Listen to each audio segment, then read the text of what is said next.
Good morning, Sandy. Happy Monday. Good morning, Blake and Aaron. Hello. How was the weekend? Oh, it was fantastic, actually. Lots of birthdays this weekend, including my husband's. Good morning, Sandy. Oh, nice. Happy Monday. Oh, okay, cool. And how old is he? 41. 41. Oh, All right. such a baby. He is a baby. He is a baby. He's getting there. My wife's birthday is this weekend. Oh, nice. Yeah, So a lot of birthdays yesterday, actually. I was shocked. Yeah. So what happened? What do you got for us? Headlines, news, information. Sure. Did you play my intro music this morning? I totally didn't hear that just now. Did. Oh, wow. Okay. Yeah. All right. So we have a situation with Cuban nationals who have been ringing off my phone nonstop all weekend long, looking for a vessel of their loved ones that they are desperate to find out a bit more about in terms of where they are. So I saw that story. It was scary. And then you said they were picked up by the Coast Guard, which was good here's news. the thing, Blake and Aaron, they actually have said that is not them. There's another group. Really? So this is kind of weird. Yeah, but they have they left a number of days ago from Cuba. They should have made the journey by now, at least to the Cayman Islands, and they haven't, been able to contact anyone on that vessel. A number of them have sent me photos of the persons on board. Like one guy has, got his brother and others on the vessel. So it's supposed to be, they say 7 men, sorry, and 3 women on board. And they're just desperate to find them. So I can't tell them what I don't know, except there have been no reports locally of any other vessel being found at this time. So yeah, it is very scary. That's you never want to hear that. Mm-mm. Yeah. So you're so desperate to leave where you're from and just you would put yourself in harm's way to make that journey, and you want to make you want to see them make it at least. Yeah. Exactly. Not lose their life. Yeah. So we hope they're okay. Yeah. So we continue to send positivity their way. But yes, the U.S. Coast Guard did pick up another vessel yesterday and rescued several that were off the coast of Key West, Florida. So remember that cruise ship situation? We had 2 cruise ships like twice in the past week and a half, 2 weeks. Well, the U.S. Marshals finally went in to the Crystal Bahamas. Cruises. Crystal Cruises. Yes. Aaron, you hear about this? Now, was this the one that wouldn't pay their fuel? That's it. And then Yeah. And while you were out last week, Aaron, there was another of their ships that did the exact same thing, ran to the Bahamas. And then the passengers had to be ferried from the Bahamas. Well, U.S. Marshals went in and took both of the Crystal cruise ships in the Bahamas on Friday after the company had diverted there to try to avoid the vessels being seized. So both the Crystal Symphony and the Crystal Serenity were seized after the U.S. judge issued a warrant for their seizure. So I got a tip for you. Don't book on Crystal Cruises ever. Yeah. No matter how cheap it is. Ugh. It's a little bit unclear. Reports have said how they were able to do it in the Bahamas, which isn't subject to any sort of jurisdiction of the U.S. Marshal's Office. But I guess they'll figure out all of the legalities when the time comes. But I mean, wouldn't you rather go to Cuba or something? It's not gonna. I don't know. yeah, So, like, I mean, Bahamas isn't really running away, and I don't know. yeah, I mean, I think they probably did it from the Bahamas because it was easier to offload passengers. Yeah, maybe. Yeah. So, By the way, when are you going to turn your camera on? We can't see you this morning. Are you fully clothed or no? Is that why? Yes, of course. Okay. All right. Yeah, There you are. During COVID, everybody was fully clothed halfway. Right. And they've got shorts in the bottom or whatever. Yeah. But yes, so the Queen Elizabeth II's Jubilee events kicked off this weekend. Yesterday was the 70th anniversary of her being placed on the throne as Queen Elizabeth II. And it's been quite an amazing 70 years by everyone's account. And so there were a couple of events that happened over the weekend. There was a dinner on Saturday evening that was sponsored by the Speaker of the House and the Governor's Office. And it was a black tie event at the Kimpton. And then yesterday, there was a special sitting of the Parliament yesterday afternoon, where essentially all of the MPs just got an opportunity to give their best regards to Her Majesty and, how they might have interacted. Like, it was interesting to hear Kathy Wilkes, for example, say that when she was a little kid back in the, I think, 1990s, when the Queen made her second visit, she was one of the kids there. being inspired by Her Royal Highness. So 70 years, breaks all sorts of records, both in the UK and worldwide. She's like, I think the longest sitting, monarch anywhere in the entire world. Like, it's just been an amazing run. And she is 95 years old. And one of the interesting things she said in her speech over the weekend is that she's basically, looking forward to Camilla being the next Queen of England. And so for a lot of people that may not have sit well with them, I had a few people send me that story and they were like, no. Queen consort. What does that mean? I'm not sure what that means, actually. Well, I think it's because technically she's not the queen by lineage. Yeah. She's the queen because of marriage. I believe that's what it is. Yeah. And of course, does that mean that if Prince Charles were to pass away, that she would become the next queen? No, that would pass on to William. that would be it. Yeah. Mhm. Will Kate be A queen consort? Be the queen? A queen consort is the wife of a reigning king, Yes. or an empress consort in the case of an emperor. A queen consort usually shares her spouse's social rank and status. Yeah. So then what about, like, what was, he was always Prince Philip. He was never King Philip. King consort. I don't know. I don't understand all this royalty stuff. Yeah, it was sort of explained a little bit. But they were saying it's the same reason why she never uses the title Princess of Wales, because of so queen consort is it's just a fancy name for a nice name for saying you're the spouse of a ruling king. Mhm. That's what that means. Yes. So she would not become queen. You're right. It would go to William. Yeah, but then will Kate be queen? No. Can we just go back to Eventually, king? one day, yeah. No, it would have to be a sibling. Yeah, some true. day she will become the same thing, I guess. Queen. Yes, she would consort. be. Yeah, exactly. Yeah. So we're clear now. Everyone's gonna call her queen, I suppose. So it was kind of interesting that she had to consult with the two future heirs, which would be her son and grandson, about this decision, because people are still very, very sensitive about the whole Princess Diana and Camilla situation. But it looks like by and large, all these years later, they've probably gotten over it a little bit. So people are wondering how much longer she's going to remain as queen, or is she going to step down at some point? But 70 years, there you go.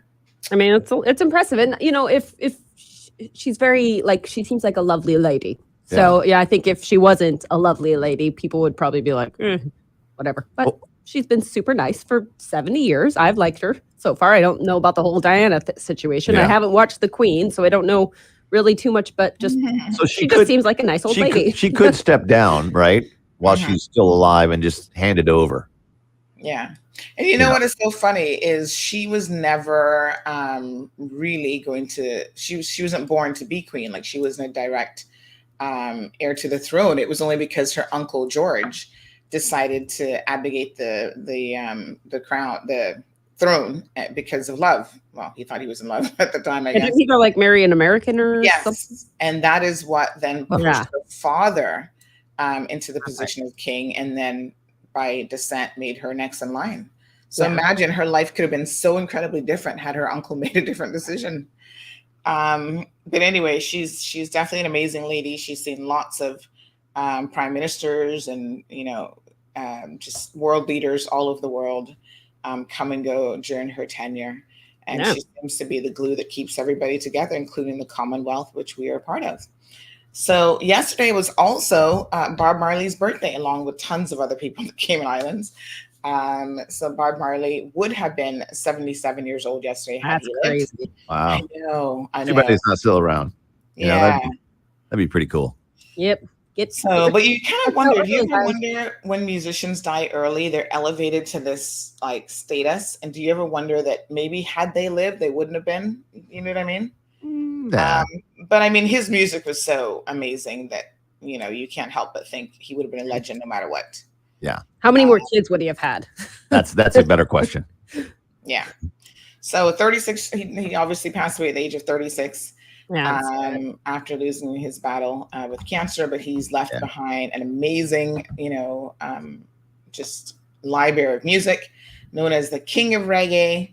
It's just everything amazing. We've got some original Bob Marley albums in her home and stuff as well. So quite an amazing situation. Then there were lots of MP and minister, deputy premier Chris Saunders also shares a birthday with Bob Marley.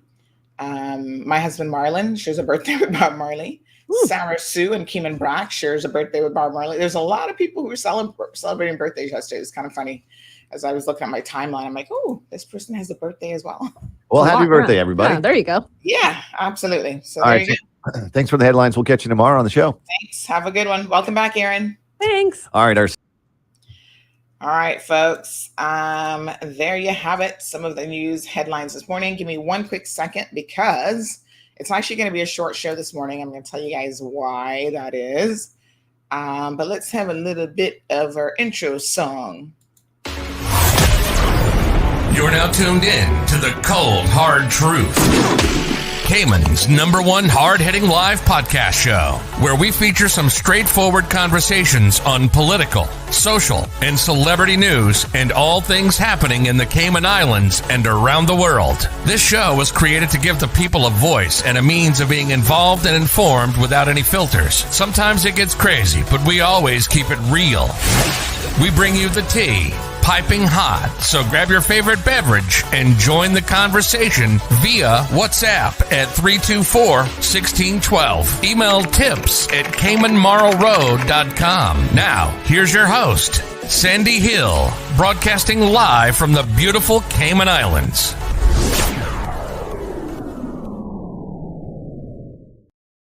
All right, folks. Good morning. Good morning. How are you guys? Good morning, Virtuous. Good morning, Marshall. Amelia is here. I hope you guys had a fantastic weekend. Good morning to Larry, Siobhan. So good to see you. Yes, happy Monday, Evelyn, Jackie. Larry is happy to see Aaron and Blake back together again. Corrine, you're back. Yay. Corrine has been a little bit under the weather. So nice to see you. Diamond Princess is here. Luisa's got it locked. And the weather looks a little bit bleak today. So I think all of us are going to get a rainy day, which I don't mind rainy weather as long as I can stay inside. But today I'm going to have to go outside at some point. Emma, good morning. Emma says, I served her at the LA when she came to Cayman the first time. Very humble beauty. Wow. I was actually looking at some of her photos because the royal court, the castle, I think that's what we refer to as. They actually released Buckingham Palace, Buckingham Palace, released some photos of her. And, I must say that she was actually, she's a good looking woman, and she's actually really, quite frankly, aged well. She looks good for her age. Yeah. I was having a look at those and I thought, oh, wow, she's actually really pretty. So 7 years is indeed a really, really long time to be in the same job. And, I've read quite a bit about her, and they say that even her diet, she's a very disciplined individual. So even her diet is she pretty much eats the same thing almost every single day sort of thing. I'm thinking, a bit boring, but hey. Good morning, Richard. Good morning, Emma. Rowena is here watching from the Philippines. Thank you so much. Wee's got it locked. Olivia. Evelyn says the live isn't working. It's not? Why? Let me check Facebook. What's going on? Where are you trying to watch it? Live on Facebook, on YouTube, on...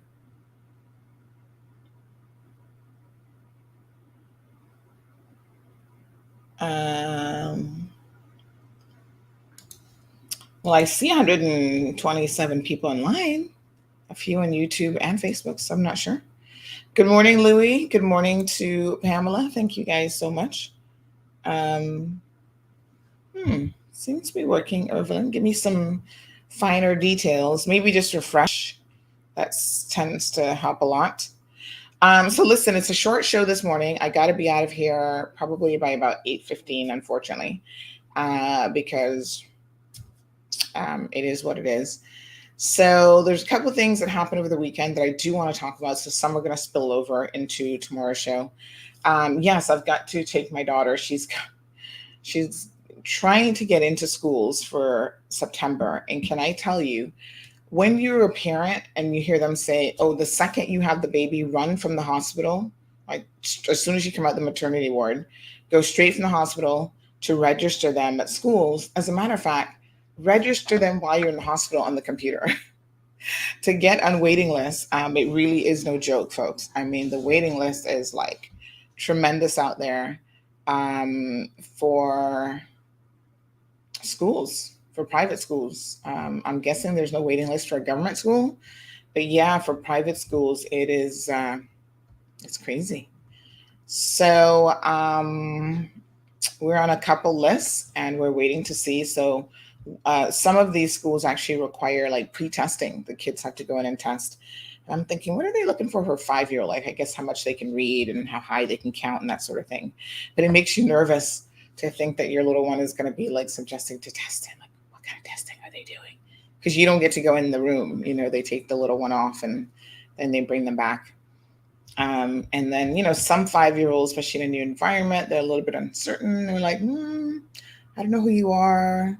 So they may not perform as well. There's all sorts of nervousness. I'm probably more nervous about it than the child, but we have to do that this morning at 9:00. So I figure with this weather the way it is, I better be prepared to leave home at 8:15. So she's at home with me this morning, and then we're going to get her ready and go to this appointment. And they're like, pack snacks. I'm thinking, how long is this test going to be? Anyway, I'll let you guys know how it goes. She's already tested before to get put initially on the first waiting list. And I think they're going through now and looking at her options. So September is right around the corner, believe it or not, folks. We're already in the month of February, and I'm getting a little bit anxious that we don't have a confirmation as yet for September. I wish I could do homeschooling if I had the time, not even the resources, because there's tons of wonderful resources online. And I kind of feel like I could homeschool probably up until elementary school. And then after that, the subjects get a little bit more challenging, even for me. But yeah, so we're gonna be doing that with her this morning. So yes, the weekend was good. It was my husband's birthday yesterday. So he celebrated. We do the usual, just brunch with a few people that we really, really like. Friends is what they're called. And, you know, we did that and had a little bit of birthday cheesecake. He loves cheesecake. And so we had some cheesecake for his birthday cake. And then he went out with a few friends afterwards. And I think they just went and had a few drinks. And then Gianna and I went shopping. She wanted to, so we have a reward chart for her. And so every time she does something good, she's excited about getting stars on her reward charts. And then we save up those stars.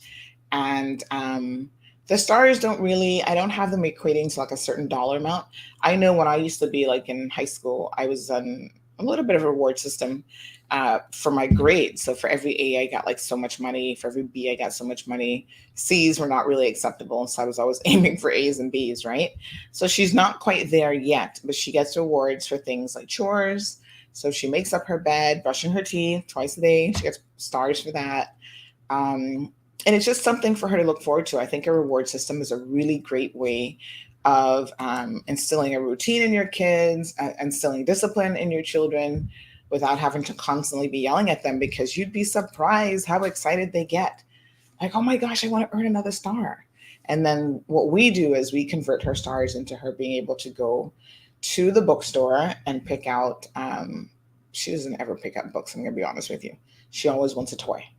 So we go to the bookstore and she can pick out a toy of her choice. I picked out 2 books for her in addition to her toy. But yeah, so we did that yesterday when her dad went out with some other friends to do their thing. And she got an LOL little cube circle thing with like a bunch of I think it had, how many dolls does it have? It has a couple dolls inside, and then all the different little parts for the LOL doll. So like little shoes, a little outfit and whatever. And I think this one has changeable hair color. Anyway, so she's super excited about that. Good morning, Miss Joy. Good morning, Scott. So I'm only doing her rewards once a month. So, you know, in the mind of a child now, that's like a long ways off. So I'm like, yep, we're going to come back in a month's time and you got to earn all your rewards. And, you know, she's got to be nice to her schoolmates. And she's got a whole list of things that we expect of her that she's super excited about. So over the weekend, the live stream, not playing videos and only comment where, okay. I don't know. I think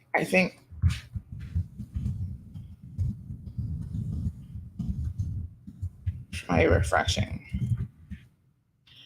Because I'm actually seeing it, so I'm not really sure. It's weird. So the big news over the weekend is the Cubans, I had a lot of Cubans messaging me about their loved ones. And I don't know why they think CMR knows everything, because we don't necessarily know everything. But we have been trying to find out from sources, and we don't have any news to report yet on any Cubans having landed in the Cayman Islands. So they've been sending me these messages all in Spanish, of course. So I'm constantly having to like read and try to translate these messages.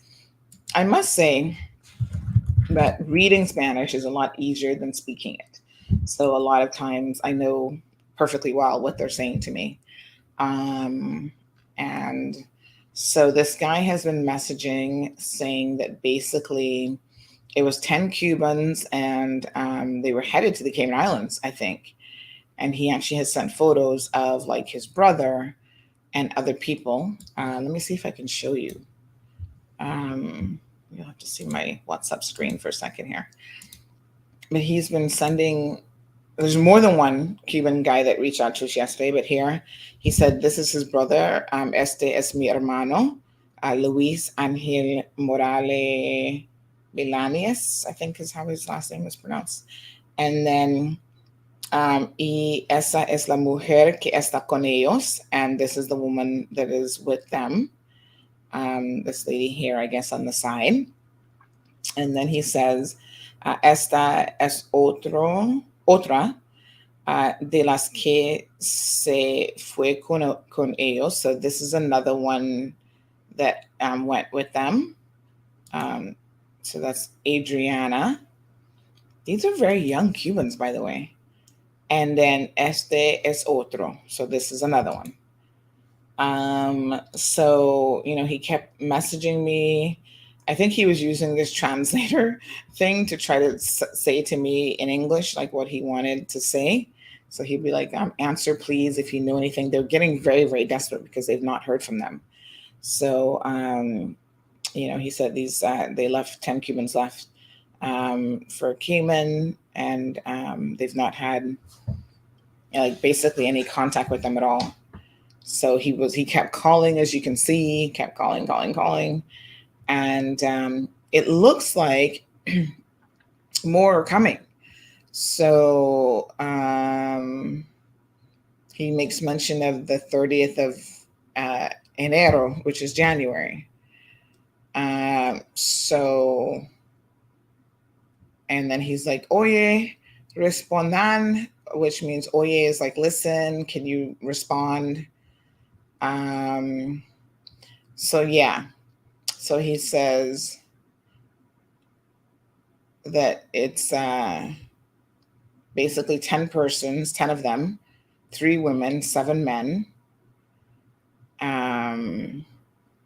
So very, very sad situation. So he was messaging me. There was a few people messaging me actually from Cuba yesterday. I had about 4 people throughout the day.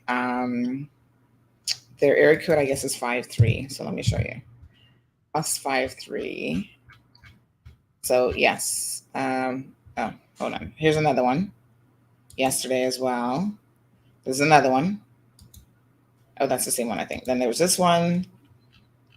Hola, buenos dias. This is in the morning. Somos una familia cubana que necesitamos saber si en estos días. So they have a Cuban family that they need to know, you know, today, like what if they've arrived in the Cayman Islands. They're getting desperate. Estamos desesperados. So we're desperate. Their Spanish is pretty good in terms of like the proper writing. You know, a lot of people do, like sometimes people write in Spanish, and if they're writing in slang, I can't really make it out. But most of this, I kind of knew what he was saying because they were actually writing it pretty properly. So then at first he was saying son 11 cubanos, and then he revised it later and said, no, it was like 10 and not 11. And then there's another one who was messaging me as well, saying that this lady here, ella es una de las que se fue. Sus padres están destruidos y preocupados. So this girl is also, she's one of them, and her parents are destruidos, probably means desperate, and preocupados is worried. Solo tiene 18 años, so she's only 18 years old, which is sad. Por favor, sé que estoy molestando mucho, pero es que esta niña es muy querida por todos aquí. So he said, please, I know I'm bothering you a lot, but this girl is very querida. I think that means that she's very loved, or she's wanted by many people there. So her name is Lynette Nunez. So listen, they're getting younger and younger, which is quite sad, really. But the situation in Cuba is getting desperate. So I did show him this article of the government having picked up, some people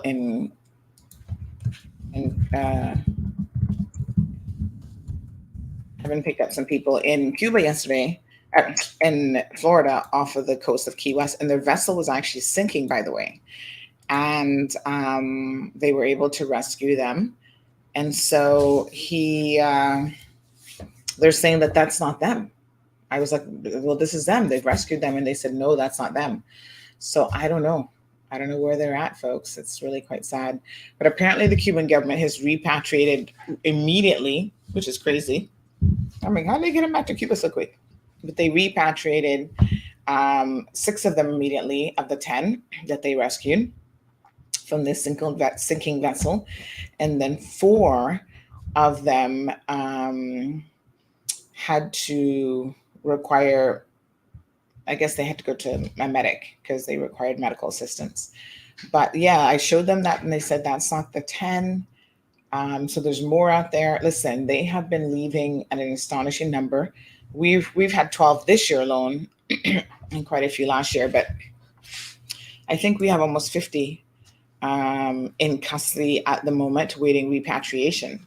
So, as the economic situation gets worse in Cuba, because of course, U.S. sanctions and now COVID-19 pandemic has hit, it has become increasingly difficult for Cubans to survive. And quite frankly, a lot of them made money off of the tourist industry. So people coming in from Europe and other places, living in their, they have like paladeres, I think is what they call it, or is that the restaurant? I can't remember now, but, they have restaurants and homes that they use and set up for visitors to their country to come and enjoy the authentic parts of Cuba. And now that travel around the world has been significantly reduced, this is a real problem, quite frankly. And it's just a sad situation. Like, I don't even know what to tell them. They're getting desperate. More and more of them are trying to go to the U.S. The other day, the U.S. repatriated some 119 Cubans, which was the most in the past 4 years that they had repatriated at one time. And there was some 40 people that were on a vessel recently as well that ended up dying. I think one person out of the 40 survived. Everybody else died. And a lot of those individuals were Cubans. And I understand that some might have actually been from Jamaica. Like there was something in the Jamaican news that said that they have not yet confirmed the identity of all of the 39 people that died. but they do seem to think that some Jamaicans might have been on the vessel as well. So people are leaving, trying to migrate from all over the place. A lot of times Haitians are on these vessels because they're trying to leave Haiti. You've got Cubans trying to leave. So sometimes I think, here in the Caymans, we complain about everything, but, we complain about, the high cost of living and all these things, which are valid complaints, don't get me wrong. But, these people have it so much worse than we do that they're willing to risk their lives and get on a vessel. And listen, most of these boats are not, I don't even know what they're thinking. Like, I guess they get whatever they can get, right? But they are not, they're not really seaworthy. And they get on these vessels and, they end up putting their lives at risk. The one with the 40 people on it, that was a human trafficking situation, human smuggling. And that was capsized off the coast of Florida en route from the Bahamas. And only one of the 40 passengers aboard that survived. But, people are trying to smuggle from not just the Caribbean and Latin and South America, but even Asia and Europe and all over the place. They're trying to get to what they see as the land of milk and honey. Normally either Canada or the US or even the UK. And a lot of times they end up losing their lives as a result of that. So unfortunate situation. Good morning, Ms. Sue. Thank you so much. Louise said, good morning. According to what I saw in the news, they found close to the U.S. and the boat was capsized. Well, yeah, I shared that with them because we covered that story as well. And they have said that that's not them. So I don't really know. If that isn't them, I don't know where they are. So Aliana, good morning. Marshall says that's the chance some people take when they take to the sea. Good morning, madam. You okay? Okay. Little Missy's up. Mommy's going to have a short show so we can get on the road this morning, okay? Okay. Would you like some fresh fruit for breakfast? All right. Just sit right there. And I'm going to get you sorted up here shortly. We got some strawberries and apples and what else do we have? Cherries. We got a whole stock of stuff. All right. So, Marshall, yes, it's a chance that people are willing to take.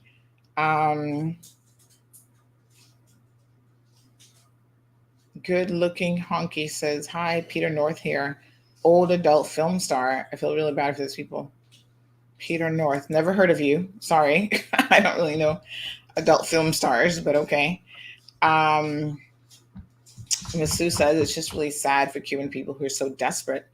A lot more young people trying to leave their country. Yeah, it's a lot more people in general trying to leave, but I have noticed that more and more it is the younger generations, the younger folks trying to get an opportunity to get out of Cuba. Quite a sad situation, huh? My goodness. Breaks my heart, really. Regardless of what you think, migration happens and is triggered by a number of different things, including sometimes what governments are doing to their own people. So I hear people in Cayman saying that they want to leave Cayman and they want to go elsewhere. And I'm like, where are you going to go? Everybody's running somewhere. But I can tell you that it's not as bad as you guys think here. Like poverty really is quite a relative term. Just this morning, my husband was listening to a podcast. I think we're going to probably maybe address it on Wednesday. And it was a Business Daily talking about the cost of living all over the world and why it is, listen to this snippet of it. Listen to this. The business podcast which brings you the trends, the money, and the people who make the world and its money go round. Podcasts from the BBC World Service are supported by advertising. Hello, I'm Tamsin Ford. Welcome to Business Daily from the BBC. If you're struggling with the rising cost of living, you're not alone. The anxiety is at very high level at the moment.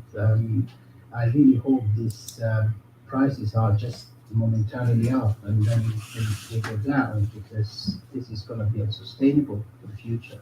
The cost of food, energy and services are going up all over the world. Why are the poorest feeling it the most? different people experience different inflation rates. In particular, when lower income groups have higher inflation rates, then we could speak of inflation inequality. In today's Business Daily from the BBC, we take a look at the rising cost of living around the world, who it's affecting, and why it's happening. So, listen, folks, this is not something that's unique to the Cayman Islands. I know a lot of us want to think that, and that's why we think that our governments can fix it. And I think that, we have to continue to educate ourselves about how inflation works, what it even means, and how it impacts the entire world. Because listen, we don't live in a bubble. Like everybody thinks, oh, we're our own little island. No, we're not. We're a little island that is dependent on the rest of the world. And we don't really manufacture a whole lot of anything. We don't make anything really, except people, and a few fruits and vegetables that can't even sustain the local population. If our overseas food supply was cut off, we would have no way to sustain ourselves. And so fuel prices are rising around the world. The cost of living and services, like everything has gone up. And so as a result of that, trust me when I tell you that we will all be impacted by that. So the rise in the cost of living. Do we have leftover on my burger? No, ma'am, that was finished last night. Who ate it? Let me help you in just a second.